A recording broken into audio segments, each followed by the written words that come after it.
অপেক্ষার অবসান ঘটিয়ে বাংলাদেশের টি-20 বিশ্বকাপ দল ঘোষণা করেছে বিবিসি।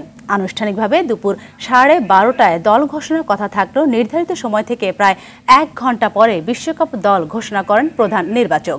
ইনজুরিতে আক্রান্ত তাসকিন ও অফ ফর্মে থাকা লিটন দাসকে রাখা হয়েছে বিশ্বকাপ দলে।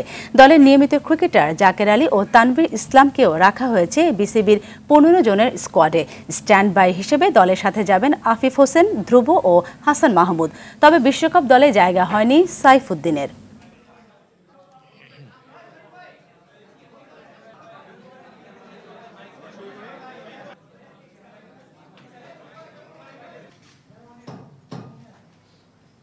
সবাই খুব ক্লোজ বাই। আমরা যে দলটাকে নির্বাচন করেছিলাম এবং যে দলটা আমরা দিয়েছিলাম 30 তারিখে, সেই দলটা একটা প্রেক্ষাপটে আমরা নির্বাচন করেছিলাম।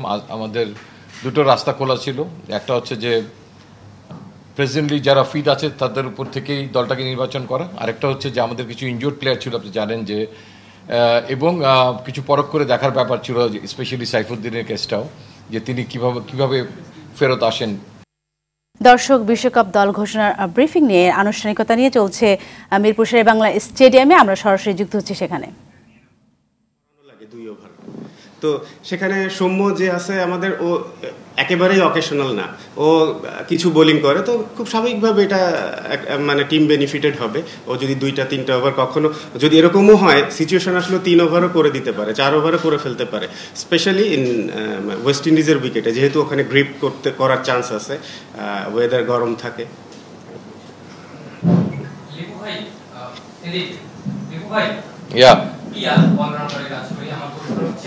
লিটন সৌম্য বিশ্বকাপের, লিটন শান্ত তার বিশ্বকাপের আগেই আসলে ফর্মের বাইরে, আমাদের দলের সেরা দুইজন ব্যাটার। আগের বিশ্বকাপটা যদি কম্পেয়ার করি ওয়ানডে বিশ্বকাপ, তারাও সেই বিশ্বকাপের আগে ফর্ম হারিয়েছেন।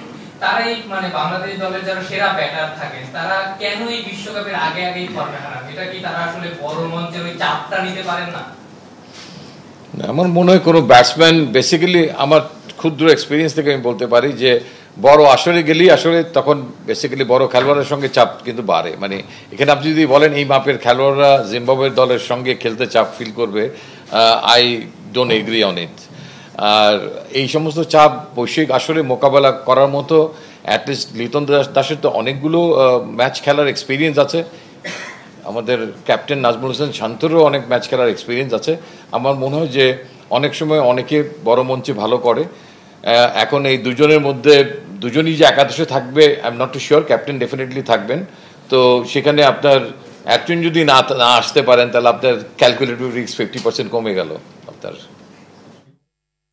দর্শক, এতক্ষণ আপনারা দেখছিলেন বিশ্বকাপ দলের টি-20 ঘোষণার আনুষ্ঠানিকতার অংশ বিশেষ।